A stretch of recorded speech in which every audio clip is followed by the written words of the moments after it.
Welcome to Season 3 of the Spotlight series, Don't Just Survive, Thrive.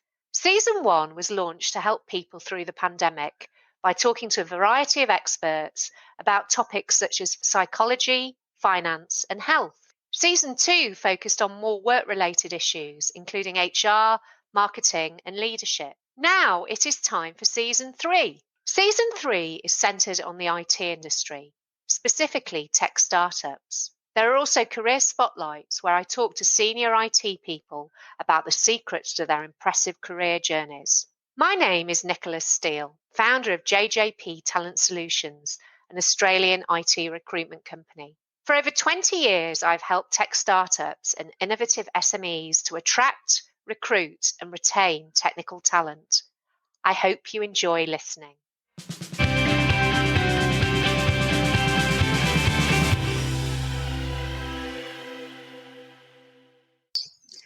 I'm delighted to introduce Miriam van Heusden. Miriam is the founder of Maralytics, a marketing performance program that provides accurate results for sales revenue and customer acquisition. Thank you for joining me on Season 3, Episode 23 of the Spotlight series, Don't Just Survive, Thrive. Hi, Nicola. Thanks for having me on the show today. Thank you. And I think you're on the glorious Gold Coast there, Miriam. I am. It's absolutely beautiful here at the moment. We've got stunning weather, so it's really lovely. It looks fantastic. So, Miriam, let's kick off. What's your personal story and your career background?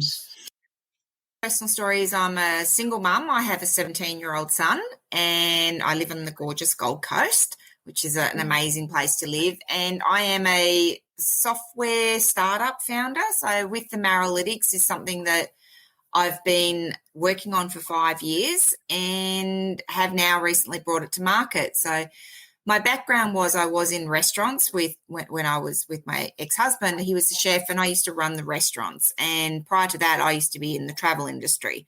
So had fantastic time in my 20s and 30s, traveling the world. But from being in the travel industry, I really learned to track my results. You know, how many airline tickets did I sell? How many car hires did I sell? Because when you recorded or took notes of what you did, you got something for free. Like, you know, if I said I sold, 25 Qantas tickets this month, I got a free ticket to Singapore or somewhere or to America, some exotic place.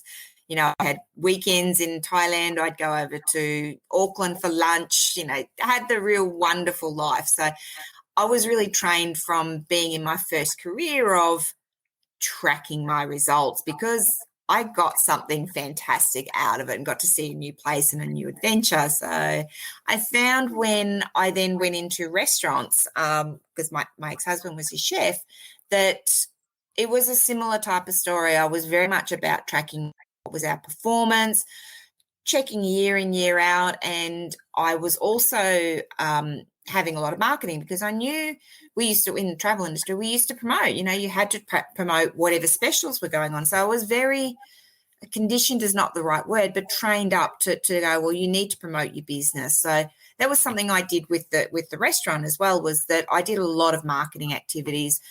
And I had a really big marketing mix. Like I had, probably 10, 12, 15 different types of activities going on at any one time. A loyalty card, there would be a market, shopper dockets, there were a couple of newspapers, lots of different, I'd have maybe a workshop type of thing I was doing with another local business, we were sharing something and I'd work with the schools about programs. So had a lot of stuff going on and I wanted to know the results, but I got a business coach at the time. So that was something that really altered how I thought or how I ran business, because I had been the worker in the business. Even when I was in travel, I was the salesperson.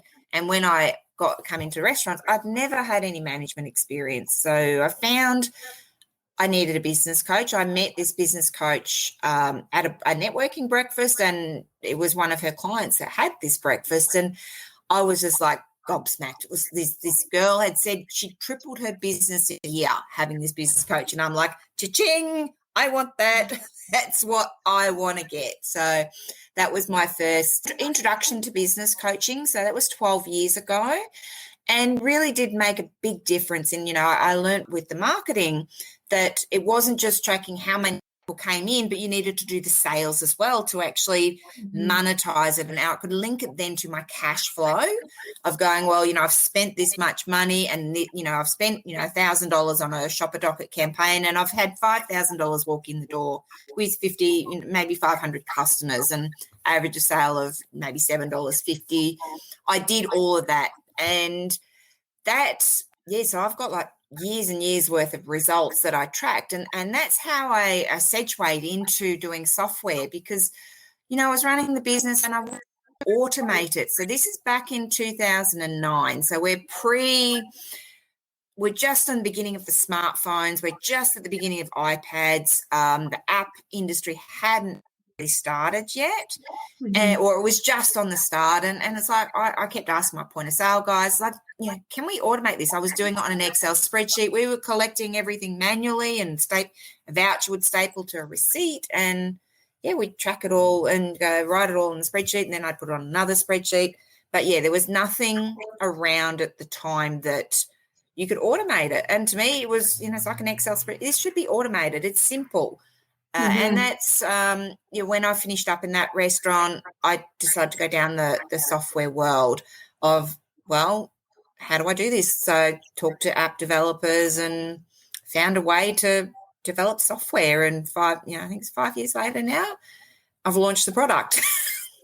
Yeah, and it's amazing, isn't it? When you think back to only just over 10 years ago, and we didn't really have apps, and our whole lives are run by apps. Yep. So there was 10 years ago, there was nothing. We didn't even we had mobile phones because we had the Nokias. Well, exactly. And they were expensive to talk to people. Like if you talk to someone for 15 minutes, that'd be like a $40 phone call. Absolutely. Well, I think my dad still thinks a mobile phone's still like that, because he talks to me for about 10 seconds. And I love your travel story as well. I love traveling, and it's so difficult at the moment because we can't really do that. And I get as well what you're saying is you need to see the results. Because I'm like that. And I remember it was I think I'd been recruiting about a year, and this was back at the turn of the century, as my lovely darling children say, in 2000. And I won a trip to St. Lucia in the Caribbean for some sales results, which was it was the most incredible, beautiful place. Fantastic. Fantastic. And you've got a 17-year-old, so they're in year 12, are they? He's in year 11. Year 11. Now I've got one in year 11 as well. Yes, it's an interesting period of time.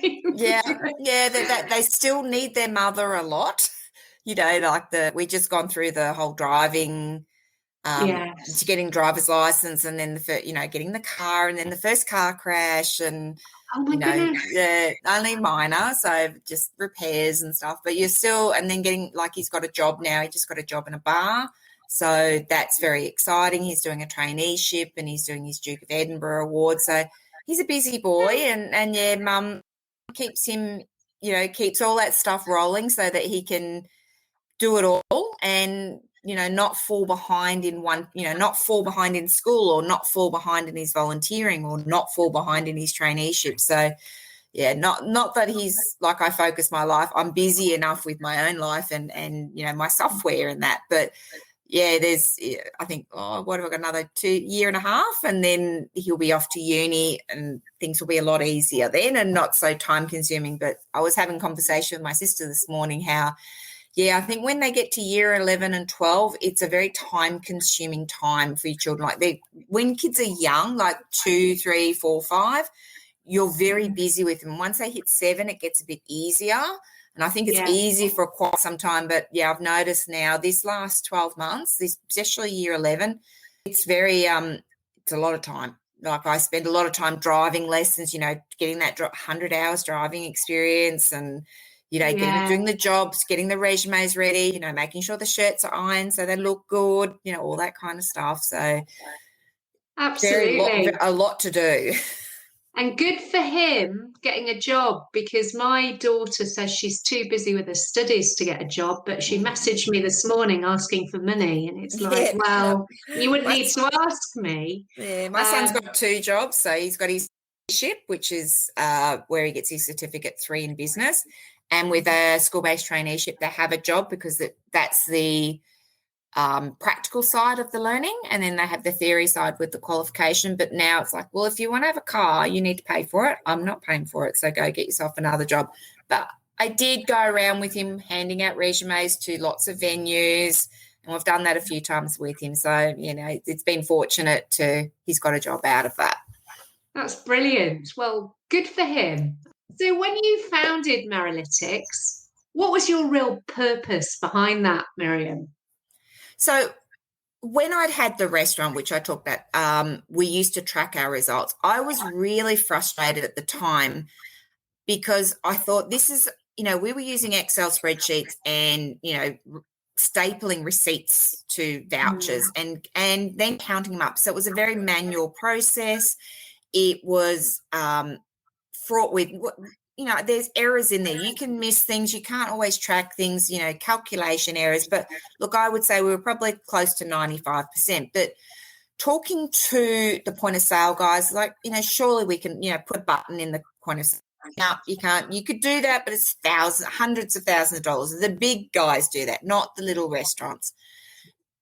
After closing that restaurant, I then opened another restaurant for a very short time with my ex-husband. That was I wanted to go down the software and he wanted to do another restaurant because that other one closed because it was end of lease.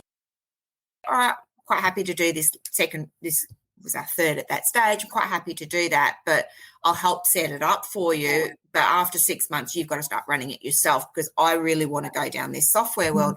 Because with the research of setting up that third restaurant was – things had changed in the hospitality industry where we became tablets were around and we had the point of sales were app-based. So this is where there was a change. This was 2015 by the time, and the technology was there. So I talked a lot to the developers of the point of sale and spoke to them and said, do you think this, so not only were I setting up this restaurant, but I was researching at the same time with the developers and saying, well, look, if I was to do this, would that work? And they're going, absolutely 100%. You could easily. So they gave me a lot of the internal insight of, was this possible? Could we do it? So from getting that information, I then went to an app company about, well, what do I do? If I want to do this, what do I do? And I did a 2-day workshop with them. So it cost a lot of money. I think it was maybe about $9,000 something for the 2 days. So it was a big investment, but they wrote the whole user story down. So for me, it was about getting a solution. I did lots of research with having my own business. There was no program out there that could, there's lots of what we could say I call the digital footprint analytics. You can track what you do online so easily, and it's scary how much information you can find. What pages you go to, how long you spend, and what's your activity. But what I was more interested in as being a business owner is I was spending $950 on a shopper docket campaign every month. I wanted to make sure I got some value. I wasn't, because I did have one which was a type of newspaper, $250 a month, and after 3 months, first month 2 people, $12 in sales. Second month, one people. 23rd month, 1 sale, $7.50. Now when you're spending $250 for the campaign per month and I'm getting a return of $7.50, I'm throwing my money away. But I wanted to prove that, because otherwise people say, well, you don't know. You're just guessing, or you think that, and it is all guesswork. You actually don't know. So with the way that I designed the software, it was linked to cash flow. Is it worth it? What is that return? Am I wasting my money? And that's the solution to a problem that I had, but I also saw every other business owner had it as well. There was no way of doing this. And I thought, it can't be hard. Absolutely. And I can imagine, the hospitality industry has obviously been hit extremely hard by COVID. Absolutely. Yeah, so absolutely. I can imagine that return on investment is exceptionally necessary now. I think it is at any time because you don't want to waste money. And like with hospitality, the margins are very slim, right? So there's not, it's just, the rule of thumb is it's like a 10% profit, but then out of that 10% profit comes maintenance and all the rest of it. So there's not a high profit margin in hospitality. And now you've got your third-party apps like your Uber Eats and Menulog coming in and taking 30%. You know, how can you take 30% when you're only already getting 10% profit? It's a really fine line. I mean, it does come under the marketing, which is technically under your expenses area, but it's still quite a big chunk. And we do need it because they've got the database. They bring the people in, and you know, I've been doing some work with some beta testers. I think they're doing Menulog, and it's definitely worthwhile for them. I mean, you may think, oh, I'm spending 30%, but, you know, these guys are making 20,000, 30,000 a month because of using those, and that was sales that they wouldn't have had. And, you know, it's up, you can alter your prices according to those platforms as well. You know, so you're effectively not paying 30% because your menu's higher priced anyway to recover that 30%. So that's where I found that can actually value whatever type of activity you're doing. And you can go, well, I can actually make a decision as a business owner of going, am I going to continue down that pathway? Is it like giving me value? I did barter card back in the day, and you know what? That paid for a lot of my qualifications. It paid for my car repairs. It paid for a lot of things that generally I would not have done if I had not had that money. And it brought a lot of business into the business. Now, yes, some of it was barter card dollars, but it did bring cash business in as well. You know, the connections I made was very, very valuable.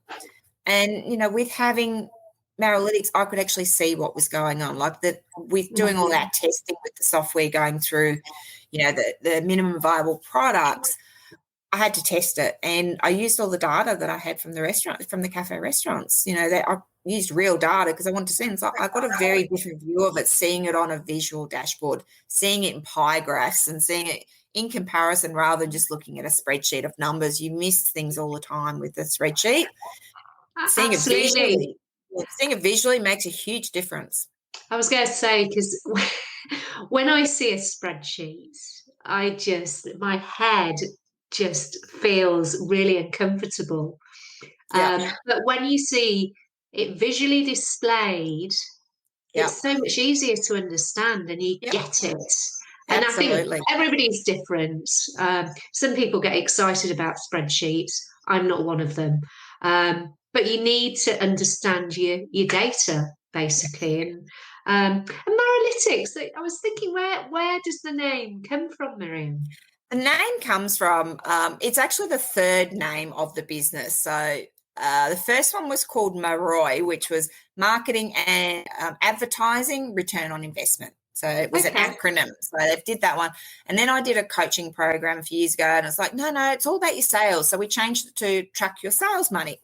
And I was like, yeah, that's not right either because it's about marketing. And then, I don't know, I think we were actually launching the website. And it's like I'd done the thing. It's like I need to do a website now, and I need to have a decent name. And I had a few drinks and was chatting to a friend, and because you need to get into that real creative mode. And I'm very analytical with family of engineers, so very much about facts and figures and structure and systems. So it's very hard for me to tap into creative-wise business because I can see things and see problems and solve them. But yeah, creativity is not my strength. So it's marketing and analytics broken up and put together. So MAR, marketing, and then the Kating is gone, and then the analytics is the ANA on. So MAR, analytics. So it's the two words brought together. Absolutely. I didn't know whether it was a play on your name or not. No. But goodness me. So, you had to have a few drinks to get creative. I did. And then as well as for me, it's not just about, I like that name. Is then I've got to research, is that name available? Is the domain available? Is the business name media? Because all of that is required. Like I do startup weekend events, and some of the people come up with fantastic names, and there was one particular, I think it was my first one that I went to, and the name of this app, I Googled it instantly, and it's like, there's another app with that name, you can't use it. Yeah.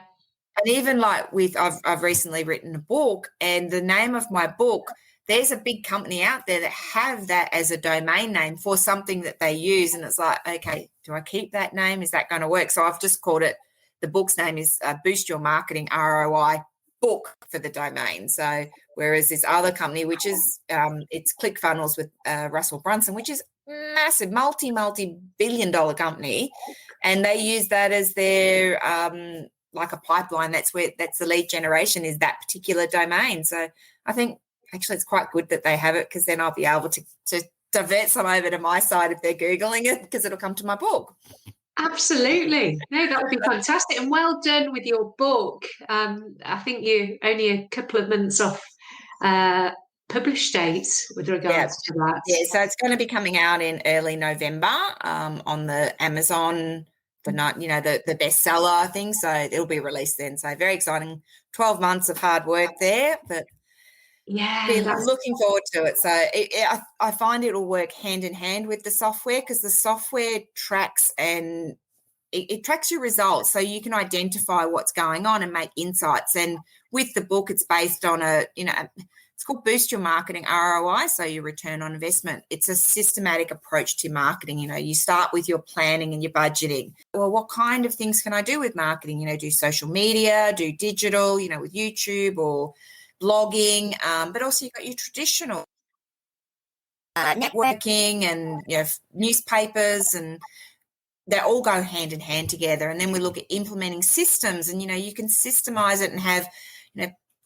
active campaign, or MailChimp, and do your email marketing, or Sendable to schedule your social media. And then the fourth part of the book is identification. So that's where the Maralytics software really comes into play, of identifying what's going on. And then the last section of the book is about innovation. You look at your results and go, okay, that one's gone, scrap that out, didn't do anything. But the ones that are working really well, copycat that over, or emulate them over to another platform. If it's working fantastic on LinkedIn, it'll work fantastic on maybe Facebook. You might just need to tweak it, or maybe if it does work on Facebook, you can then put it on Instagram. Those two work very close together. Or you could try, if it's working on Facebook Lives are working well, then you can start to promote your YouTube channel. That's again using a video to a video, different platforms owned by different companies, but you can then still take along, even I think, having an interview, you can then transcribe that into having it as a blog, and then having the audio scraped out of it so that it can be used on a podcast or as an audio. And then you've got the blogs can be broken down into social media posts. You can repurpose a lot of content. And that all comes through the innovation section of it. So that's where I found, because my history after the restaurants was I went into training. So I was teaching a lot of hospitality, business, marketing and management. And I got a lot of that education, the theoretical. And I just found lots of people are very good at something. It might be like, I'm great at Facebook ads, or I'm really good at LinkedIn, or I'm really good at, strategy. But as a business, you need to do all of it. So there's not a little like that manual to say, here you start and you follow it through to finish. So that's what I felt like I wrote. Yes, that's brilliant, and well done. That's a real accomplishment, getting that book over the line. Can't wait until it's live. That's probably really looking forward to that. Can't wait to have it in your hands. That would be incredible. I can't wait to see that. So Miriam, your core values, what are they, and how have they really driven the culture of Maralytics? So my core values are about knowledge. Knowledge is a big one of having, when you know what you've got or what is there or what's available, that's where you can make good decisions. So knowledge is a really big one of my values. I would say kindness is not the right word, is giving back's not the right word, but, helping others, providing support. I've worked, I've been the business owner, I've been like in the travel, I've always been in the service industry.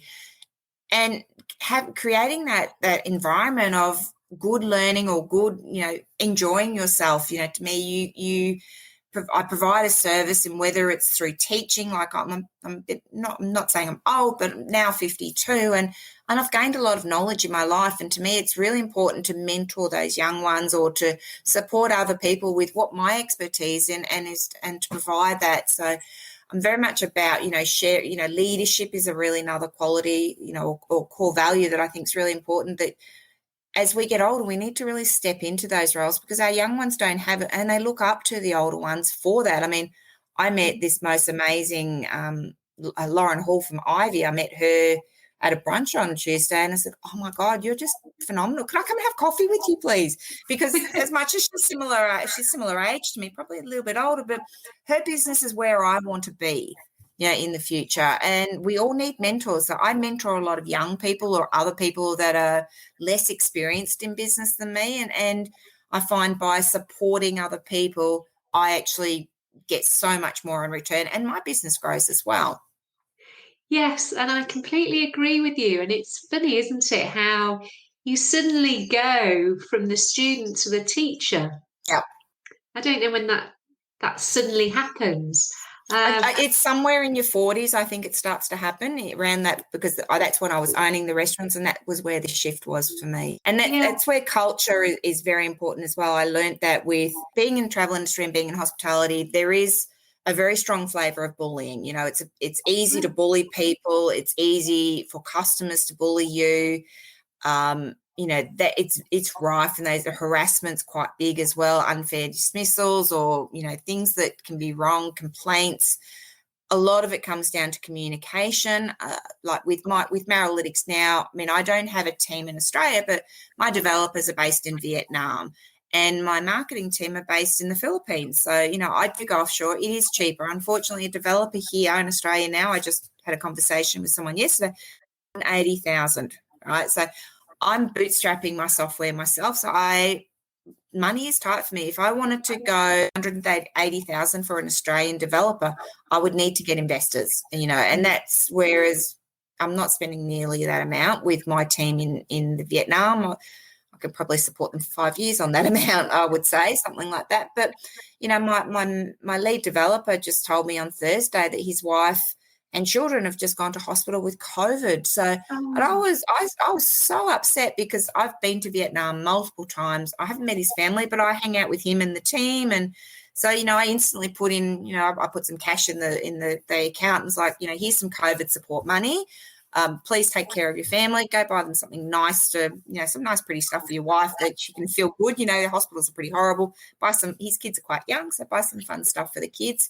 And I do the same, they get bonuses, and I look after them. And when we go in the future, they will always be looked after. I like flying to Vietnam to see the team. And even here, I did have a girl that worked with me as well. And, I look after, to me, they're your people. So, look after your people, communicate with your people, and they'll look after you. But if you treat them like shit, I had somebody say to me recently, their staff are all monkeys. Well, you're not talking respectfully about them. So how are they going to treat you with respect if you talk like that, right? So, I mean, monkeys is fairly soft, but it's still, I would never call my staff that. So to me, it's always, I have great staff. My supervisors were 17. With my restaurants, I trained up my girls, or the young ones, started at 13, 14, 15, and usually by 17 they were shift supervisors. They loved it. They ate it up.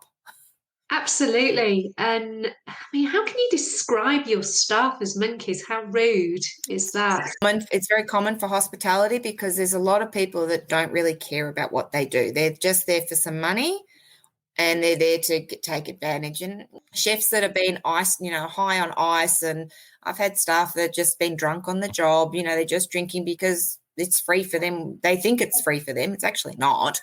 But, it's like, well, there's alcohol on the shelf. I'm going to start drinking. They can pay for it. They've got enough money in the register. So, there's just that entitlement attitude. And it's like, yeah, you know what? I'm getting less money than you are. I might be the owner of the restaurant, but all that money in the till actually goes to pay bills and pay your wages, pays for the food. There's not really much left at the end of the day. Sometimes there is, But for, that's why we've seen with COVID so many business closes, because there's a lot of businesses around and not enough people, not enough customers to bring in the money. So, a lot of restaurants go backwards rather than forwards. Yeah, and it is really difficult at the moment. And I think COVID's causing a lot of issues, not just in terms of closure, but the ones that are opening, and people are being asked to, use the app to check in. Yeah. And some people are offended by this. Yeah, and even wearing a mask and the way where you're seated, we're 1.5 meters apart, or, wearing gloves. There's all sorts of challenges in it. And shouting at these young kids because they don't want to wear a mask. And it's like, these are just teenagers that have been told this is what you have to do. And it's just... I used to train my staff up because we had the main restaurant in a shopping centre, and our sales used to double, nearly triple within a week because of the Christmas holidays. And I used to do some serious training. We always had, I think it was the 30th of November, we had our Christmas drinks because it was a pre-Christmas, but it was also a training event of the customers that are going to come in for the next 2 months are very different to our regular customers. They're going to be screaming at you. They're going to be impatient. They're going to be tired. They're going to make they're going to be complaints coming out of the roof because just nothing is good enough. They don't want to wait 10 minutes for coffee. They want their coffee minutes in 2 minutes. They want a well-done steak in 5 minutes, and things are just not realistic and reasonable. So it's not you personally. Please don't. And if you do need to cry, go find someone to cry show on, because it's normal. You just unfortunately need to toughen up and get a little bit more of a thicker skin, but very, very different type of people, when it's busy. And the COVID's brought that back out again, the amount of complaints. But this is why marketing is so important too right now. Like, the amount of businesses that are closed, we don't know what's open and what's closed anymore. We don't know that the times have changed. Communicating with using, say, Google My Business, or, having your opening hours there, or showing that you're closed, those kind of things. That's just your first way that you can communicate to a customer before they've even visited you. Absolutely. And at the moment, obviously, we're in extremely strange times, but we should just treat everybody with respect. And I think you mentioned kindness being one of your values. Yeah. But that should, that's something that is so important, particularly at difficult times like this. Yeah. So, Miriam, what would you say have been your main challenges as a startup founder? Probably the biggest challenge is being the unknown territory, that not knowing a pathway. Like, when you do business, you can go and do a diploma of business, or you can go and get a business coach, or you can go and do some courses to help you in different areas. So it's a fairly easy, well-trodden, and I use those words, it's a pathway it doesn't matter. All businesses tend to run the same. There's just that 5% difference of what the speciality is. Is it a restaurant? Is it a bookkeeper? Is it a recruitment? Is it a, theme park? But the machinations of the way a business runs is 95% the same. We all have HR, we all have systems, we all have marketing, we all have finances, we all have sales. They're the 5 main areas. There's maybe something else I've forgotten, but, we've all got that similarity of what needs to be done in each of those areas. So it's just there's something that's different. A startup is, you're not a traditional hairdresser. You're not a traditional restaurant. You have something that is completely new, right? That's why it's called a startup. Or to me, that's my explanation of a startup, is something it's starting. It's a start up, it's something starting new. It's never been tried before. So not only as a startup founder, you have to bring that business expertise, which I don't have that as a challenge. I've run businesses for 20 years. I'm very experienced at running staff, but I see that in other people is why so many startups fail, is they don't have the business experience. But biggest challenge for me is trying to, and convince is not the right word, but I'm at what we call beta launch now. So we're trying out, we've got the software ready. It's looking fantastic. We've got a few, I think I've got maybe about 5 or 10 beta testers trying to work out those little bugs. Is something working? Does this meet what you want? And getting those people to start, we're just about to launch officially. We were launching officially beginning of 2022, But right now we're in certification. So we've got our partners like Xero and Square and Counter by Lightspeed and Vend. We have to have a certain amount of customers before they'll feature us on their app stores. And just to try and find those customers are getting, okay, how do I find a needle in a haystack? How do I find that person that does want to know those analytics? Because you can say, right, there's plenty of restaurants like if I go to Broadbeach or Surfers, but not all of them are interested in, not all of them might be marketing. Not all of them might be doing performance results. So yeah, I might go to, I've done many times, I've done the walk around of going, there's 30 restaurants, but I might only have one person that's interested, but they're not really my ideal client. So that's right now is my biggest challenge, is finding, once I'm featured on the app stores, my ideal clients will be attracted because they can see what it is, and that's the solution. So because, companies like Xero, big companies, they have 2 million users. So it's going to be easier to find my target client that way. Yeah, definitely. And I think that's the biggest challenge right now is getting my ideal customers, how to find them without spending too much money, because I'm bootstrapping. So I do invest. It's all my own investment. I'm trying to keep the investment, not getting investors right now. Yes, absolutely. And actually, that's one of the questions I'm going to ask you, is about how have you actually funded your startup so far? For the first, I think, 4 years, I worked 3 jobs.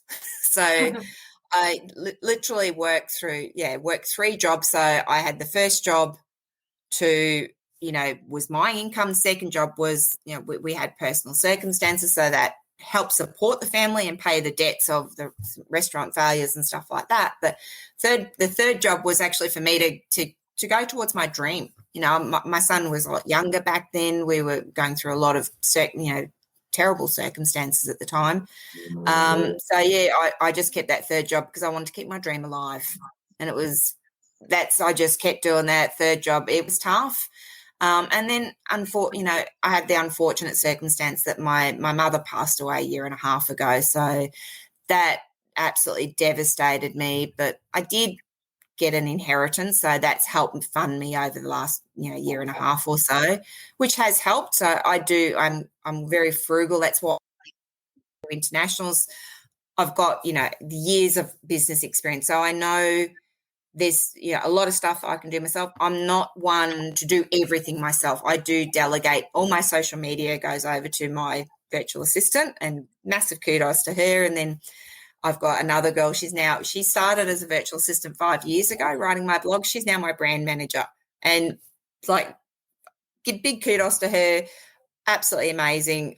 She's going, we need to update your website. I'm going to do this. Yep, go for it. What do you need? And so I just do a lot of the approvals, and it's like, how much? And we've got it really streamlined that I don't need to. It's not that I don't pay a lot, but I'm quite happy to, I'm not they don't charge me the cheapest rate. Like, you can get far cheaper services from India or wherever else.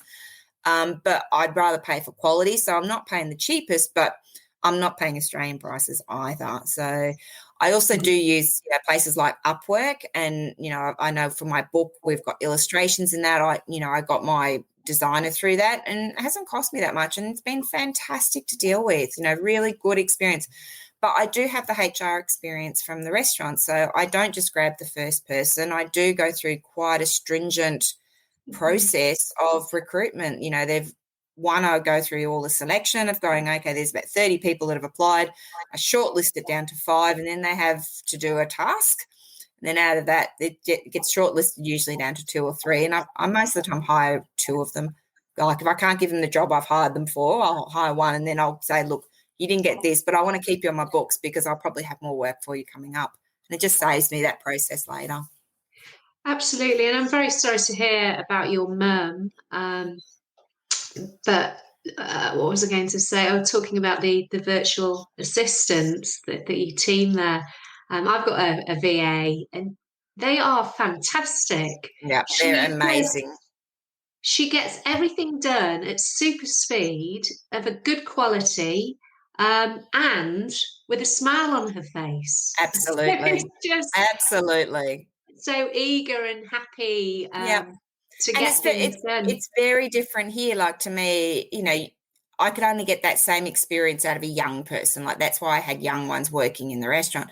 I found and it's not that I'm not a discrimination, right? But I found when I hired people my own age there was a real entitlement's almost the word of, well, it's your business. You're supposed to work hard. And, I'm doing you a favor by being here. And half the time they just slack off. And then when you'd say, do your job, it's like, well, would you stop being a bitch? Why are you being so nasty to me? It's like, I'm trying to be your boss. And it's like, no, you're attacking me now. And then it became really hard. And that's where I found with having the young ones was I didn't get that pushback. So, I feel sorry for, it just didn't work for me. But then my leadership has changed a lot in the last 10 years as well, having the business coach, doing a lot of personal development programs, doing a lot of business accelerators. And I did get a lot of leadership training through the personal development program. So, now I teach leadership and management as well. That's one of my things I love teaching. So it's about who you are and how you hold yourself. I wouldn't take that. When I had the end days of my restaurant, I used to say to the staff, if they were slacking off, I'd say, if I have to do your job, you don't have one, because I've got my own job to do and I don't have time to do your job. So I'll get someone else to do it if you don't want to. So do your job or go home. Absolutely. And I didn't deliver it nasty and I wasn't angry. It was just like, well, if they weren't doing something, it's like, go do your job. And if there's some pushback, it's like, hey, I'm the boss, be respectful, do your job. That's what you're hired for. It's what you're paid to do. I'm not paying you here to sit down and look pretty or to slack off and chat around with your friends. You're paid to do a task. That's your job description and your job role. Do it. If you don't, my job as the boss is to tell you what to do.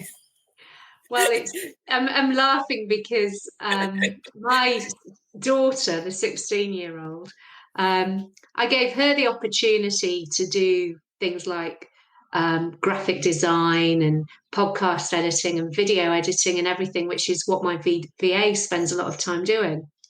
Anyway, the amount of fuss and the grumpiness and the eye rolling that she gave me, she lost out on the opportunity. And then I've got this lovely lady from the Philippines who does it with a smile on her face and does it as a better quality job. So Jessica lost out on that opportunity down to her attitude. Very similar circumstances to what I had, because I hired my niece. So same thing, but my niece, she absolutely was awesome at the job. But she was in her final year of university as well. So when she finished up, it was like, I need to start focusing on final 6 months of uni. And that's where I went into getting the VA as well, like the one that, like more of the virtual assistant rather than just the brand manager. So I had the brand manager, then I hired the virtual assistant as well. But the thing with your daughter, and the same with my niece, is you're the mum or I'm the auntie or whatever. It's very different to being the boss, being like, you treat it differently. You're actually mum first and foremost, and that's about 90% of your role. Whereas giving her a job, you just don't get respected the same way. So there's something I learned is I could never be a teacher. Like, my son's doing a traineeship, and I used to teach traineeships. That was one thing I did between the restaurants and now doing the software, is being the teach, doing the training. And I don't train him. Like, I'll give him some support every now and then, but I would rather him go through the trainer, because I'm his mother, right? And that's who I want to be, is his mum. I'm not there to be the teacher as well or the trainer. It's like, I'll just be a support person. Absolutely. If you're stuck, I'll help you, but you go talk to your trainer first, because that's what their job is. Yeah, definitely. I think it's very difficult. But so your plans, Miriam, for Maralytics over the next 12 months, what are your plans? Very exciting times. I mean, it's always moving, the software. So I just was recently nominated as a finalist for the Oz Mumpreneur Awards. Didn't win. We just had the announcements last night, but more awards coming up. We also have partnerships so at the moment our partners are Xero, Square, Counter by Lightspeed, and Vend, which has very recently been purchased by Lightspeed as well. But we're now just signed up with Tyro, which is a payment processor. So we're one of their official partners as well. So we're about to start the integrations with them. We're also starting integrations with, or partnerships integrations with Shopify, which is e-commerce. So that will be absolutely massive. So they will open up, I'd say, within the next 6 months. And we have our official launch in 6 months as well. So my plan is once the book which I've written launches in November, and then I want to officially launch the software in January 2022, so that we're live, and we've got a lot of certification in place, and then coming to so next year we'll be just driving more people to use it. We'll probably have some more mastermind workshops, I think, with helping people with their marketing, so that we've got the book to support and then the software they can use. But I've really found with talking to a lot of beta testers is a lot of people want support with the general marketing overall. It's not like I want a Facebook specialist or a specialist in a certain area. It's just that general, well, what do I do, and do I have somebody that can mentor me through the process? So maybe building some programs. I'm not too sure on that one just yet, but yeah, really, getting that software out. But then, as well, hopefully with COVID, I'm hoping COVID will really settle down in 2022, because 2023 I want to start going to the international expos. I've already paid for the one in London, so we're going to be exhibiting at the Restaurant and Takeaway Innovation Expo in London. So I've had to postpone this year's because we can't leave Australia, but there's lots of hospitality, retail expos around the world, and that's my plan for 2022, is to bring my love of travel and my love of software and combine the two and start exhibiting in international expos around the world and bringing this software to the world.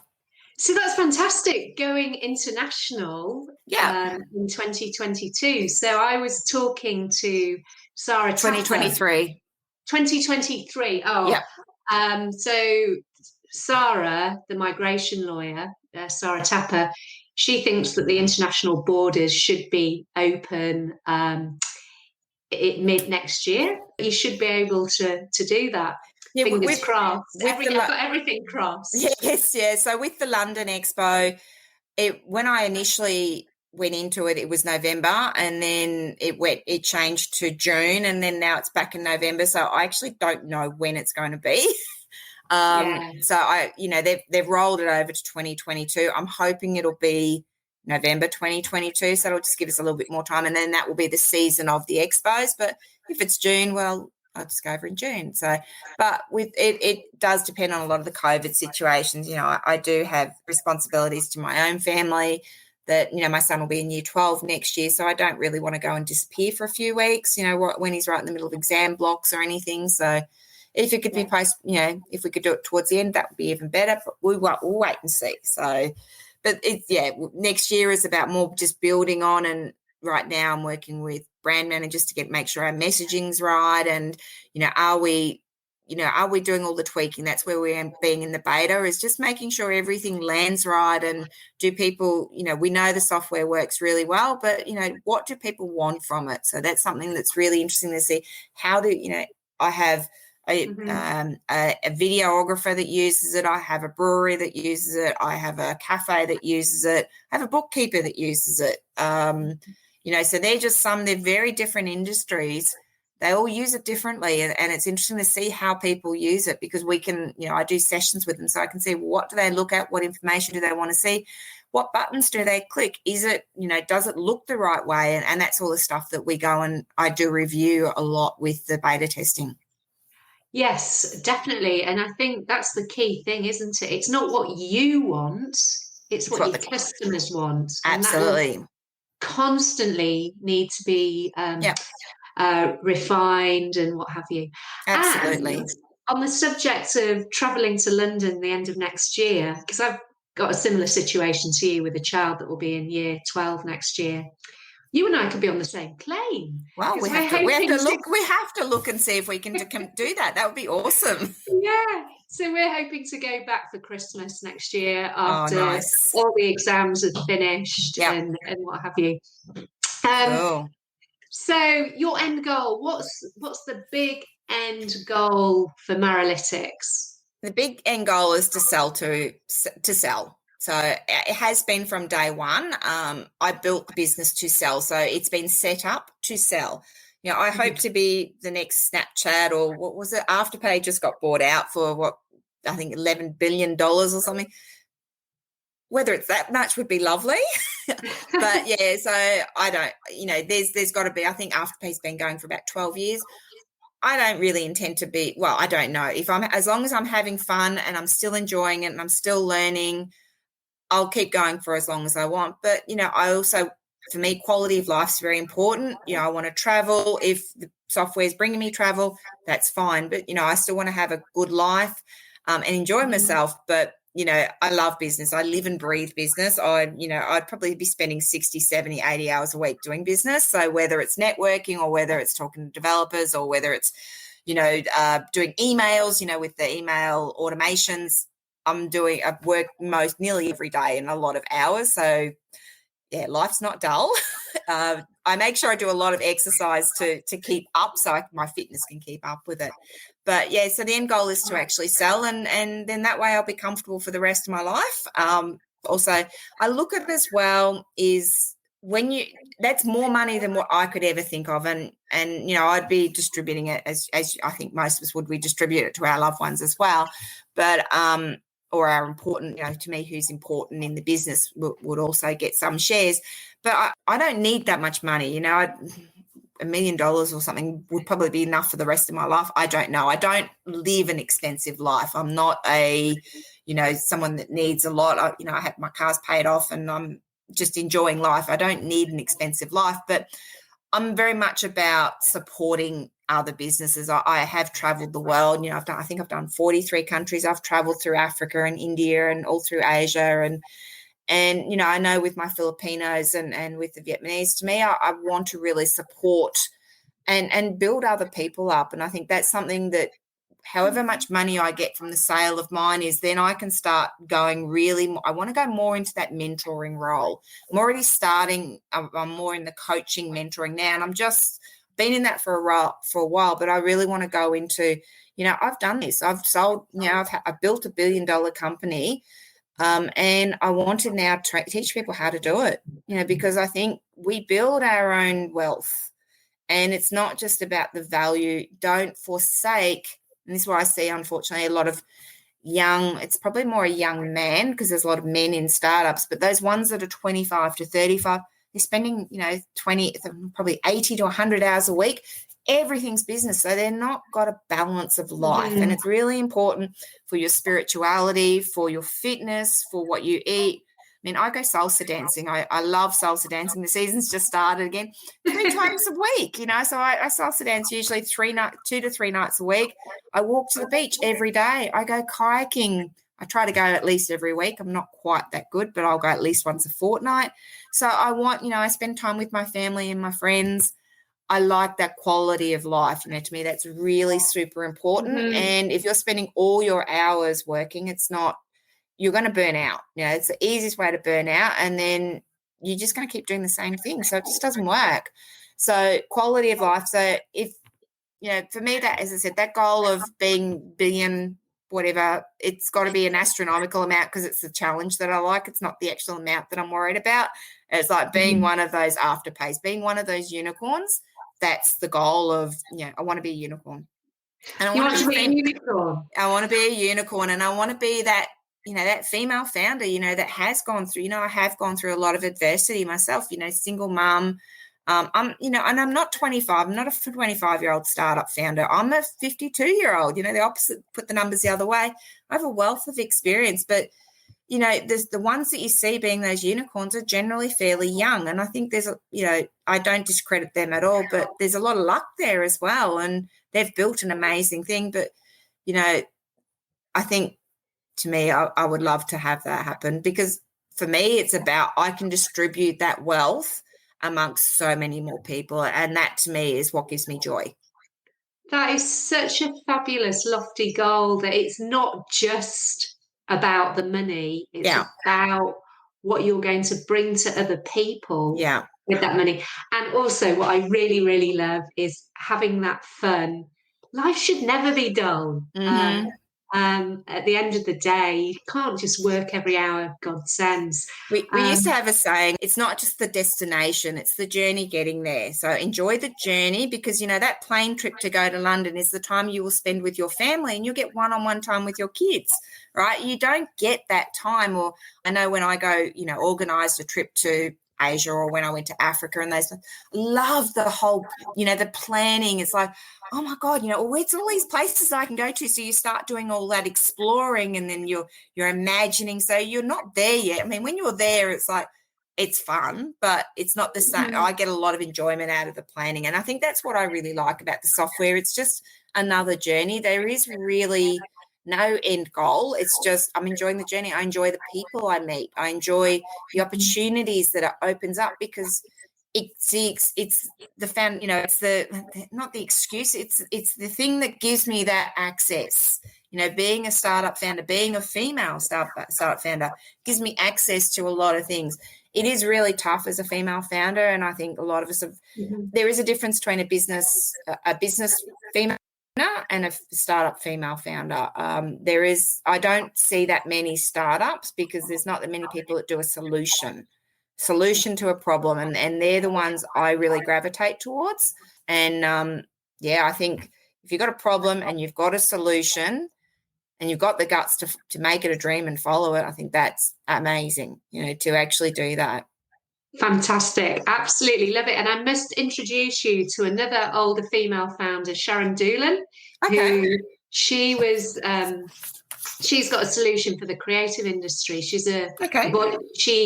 has a long history as a voiceover artist. You've probably heard her voice.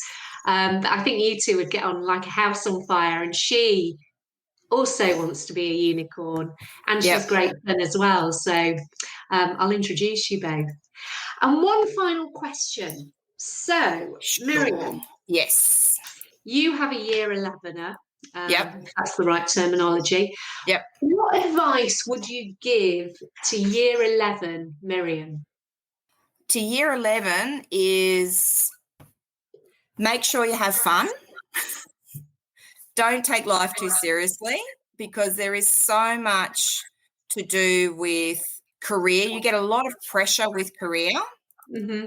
So just enjoy, make sure you enjoy your time. Like, if you're not doing the ATAR route, there will be another way to get to uni, right? So you don't have to choose your career at the age of 16 or 17. Thank you very much, Miriam. It's such a lovely, so fantastic hearing your insights. Is there anything else that you'd like to share? Just say thank you, Nicola. I've really enjoyed, this is my first podcast. I'm sure I'm going to be doing more in the future, but it's a beautiful introduction to this type of media. It's my first time as a podcast. Really enjoyed the process. It's been fantastic. I think it's a really lovely way to share your story, because, we all have stories to share. When we see somebody that's at the pinnacle of their career, or, you think, oh my God, they're famous right now. Well, usually there's been a lot of hard work to get to that point, a huge amount of work. And, I think that we need to really celebrate that as well. You celebrate successes, but it's not, you can't just assume they've been lucky or it's easy for them. The stories I've heard of some founders recently has been, they've had horrific times, and out of our adversities is then you get strength and experience and knowledge. You learn that from not so much sometimes horrible situations, but that's what helps you propel forward. Absolutely. And I agree, learning very much through adversity. And I think very few success stories have come through an easy route. Yeah. There'll be struggle behind that. But thank you very much, Miriam. Cool. Thank you so much. I really, as I said, really enjoyed it. Appreciated being a guest. It was great. And I love listening to your podcast. They're very, very interesting. Thank you.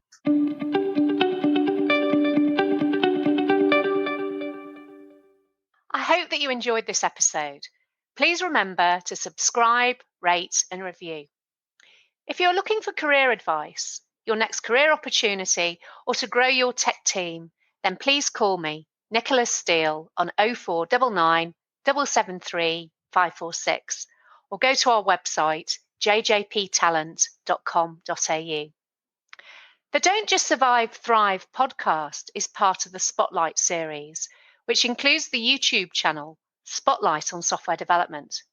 If you want more insights into the software industry, particularly tech startups, then subscribe to the Spotlight on Software Development YouTube channel. Thank you for listening. Until next time.